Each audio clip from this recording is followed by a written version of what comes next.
Okay, so we're out in the Taycan Turbo S, and there's only one way to answer the question, is the Taycan Turbo S too fast for the road? And that is, of course, to drive the blooming thing, and that's exactly what we're doing right now.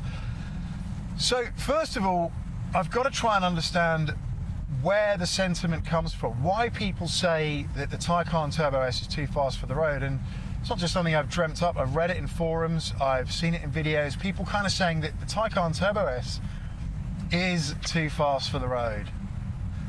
Ultimately, a car is only as fast as you make it go, right? You're in control. But yeah, I got to be honest, if you're not in control or you're giving it some in a Taycan Turbo S, my word, you can be doing some serious speed without even thinking about it. But is it too fast for the road?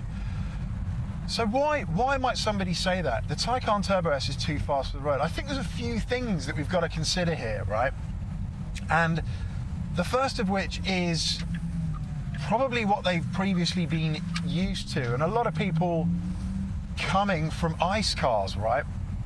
And you've got a whole range of different types of ICE cars. You've got front engine, you've got mid engine, you've got rear engine, you've got front wheel drive, you've got rear wheel drive, you've got four wheel drive.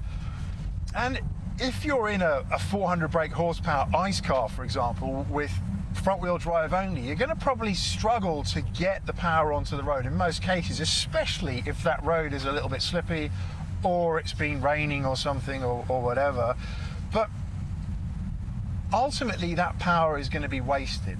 You can very easily get to a point where you've got too much power in an ICE car for that power to be effective on the road, i.e. for that car to be able to put that power down.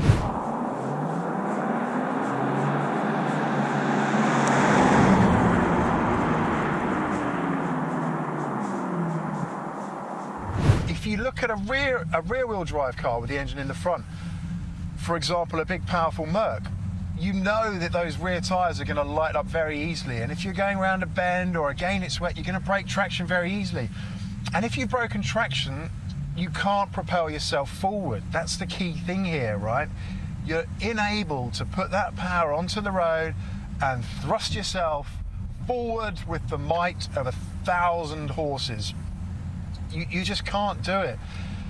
And that's the thing. So if you're having a bit of fun in an ICE car, sure, there are ICE cars out there that will do crazy speeds and probably allow you to lose your license very quickly. But if you're having fun in an ICE car, it's probably going to be a very different feeling. Now, we've got to look at the Taycan.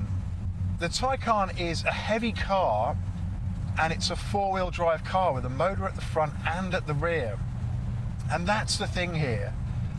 The way the Taycan Turbo S puts the power down onto the road kind of blows your mind a little bit. It's a little bit brain scrambling because I've had some fun in this, as you would. You get a new car, you want to explore its boundaries, its capabilities a little bit. I've had some fun in this. And honestly, you have to be on grass pretty much for it to break traction. The way this thing puts the power down onto the road is just insane.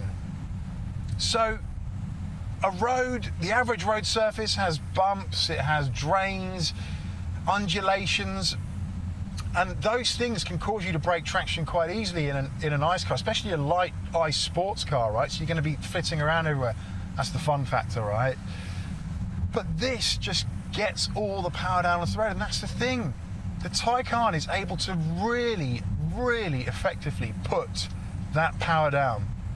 So that's the first thing you've got to consider here. And that's why I think people kind of say that it might be too fast for the road, because it just translates all that power into forward motion so effectively, like honestly, like no other car I've ever been in. It is that insane. The second thing here is quite simply the numbers. 616 brake horsepower normally, I think. I can never remember my numbers quite right, but I think that's right. 750 brake horsepower on overboost, 774 pounds-foot of torque, which is absolutely, those numbers are absolutely insane. There is no escaping that. Whichever way you look at it, those numbers are insane. And of course, you've got the Tesla Plaid, which is even more bonkers. And the rumour mill states there is an even more bonkers Taycan coming along at some point soon, a sporty GT type version, which I've got a letter of intent in for. Why not? It's a bit of fun, right? So you've just got to kind of consider those numbers in anything are pretty big. But there is a catch. There is a catch, right? The Taycan is heavy. It's really heavy. Now, here's the thing with the car being heavy. On the plus side, let's start with the downside actually first. On the downside, it's going to have much bigger inertia and it's going to be much harder to make it go forward. The bigger something is, the harder it is to make it go forward. Like myself, after Christmas, I'm pretty big as it is. After Christmas, I'm even bigger, and it's very hard to make me go forward. If you've got a big, heavy car, you've got to chuck a lot of power into it to get it to go forward. That's the thing. So that is the negative. On the plus side, a heavy car, and I believe the designer of the Nissan GTR was all about it being quite heavy, because that weight pushes the car down onto the road and allows it to deliver that forward motion through good traction. That's why F1 cars produce bonkers downforce when they're driving along at 50, 60, 70 miles an hour, and then it just gets more and more from there on in. So downforce is a good thing. It's going to allow your car to stick to the road, and that is why this car, it being heavy, is both a blessing and a curse at the same time. The other thing as well that I would like to consider here is the way an EV goes about delivering its power or its acceleration, its fun, right? The way it does it is, again, stealthy. It will kind of catch you out a little bit. Now, an ICE car is all about the theatre, and if you're thrusting yourself forward in something very fancy, a V8, whatever, twin turbo, anything, any ICE car, whatever it is, that's Porsche 911 Turbo S for argument's sake, you get the theatre, right? You get the noise, you get that sense of it being fast. In an ICE car, sorry, not an ICE car, in an EV car, you don't get that sensation. You don't get a lot of noise, and it's very linear. So the speedo in an EV is just going to creep up really quickly without any real drama, if I'm honest. Just kind of goes forward. And that's the thing here. I think quite a few people have found themselves in a pretty sticky situation because they've simply not realised how quickly they've got to a certain speed or how fast they're going, and ended up flying towards something a bit quicker than they'd like and had to brake or take emergency evasive action. I've suffered from that many a time on a motorbike, because they just get to insane speeds so quickly, and of course they don't stop very well. That's the reality on a motorbike. So I've been caught out a lot on a motorbike. And EV is, I guess, kind of similar in a way, without the theatre, obviously. It just brutally fires down the road, but so stealthily, so quiet. You look down and wow, you realise what speed you're doing all of a sudden, and then have to kind of, again, tell yourself off for being a bit naughty and rein it all in again. So it's the stealthiness, the way it delivers the power, which I think has caught people out, and thus brings us back to that statement about an EV, or the Porsche 911 Turbo S specifically. Porsche Taycan Turbo S. 911 Turbo S is also a league of bonkersness, but the Taycan Turbo S is providing that statement that it's just too fast for the road.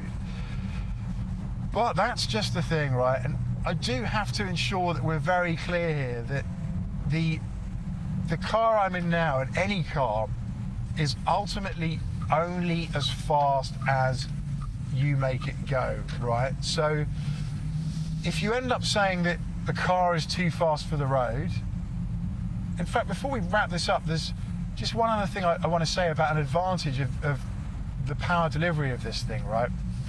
I think it's safe on a road because you can merge very safely, you can pull out very safely, because you've got the traction, the power, and that linearity of drive, which you get in an EV. it's safe. It just inspires confidence. You're not going to be sort of flipping around the road everywhere or missing a gear or whatever it is that you might do in an ICE car. So you could look at that as a plus point. But just in order to wrap this up, I just want to say that, yeah, a car really is only as fast as you make it go. So let's be frank here. It isn't really the car that's too fast for the road. It might just be you. Anyway, that's it for this one. I hope you enjoyed. Hopefully an interesting discussion point, but wanted to answer that question. Do take care. See you on the next one, and bye for now.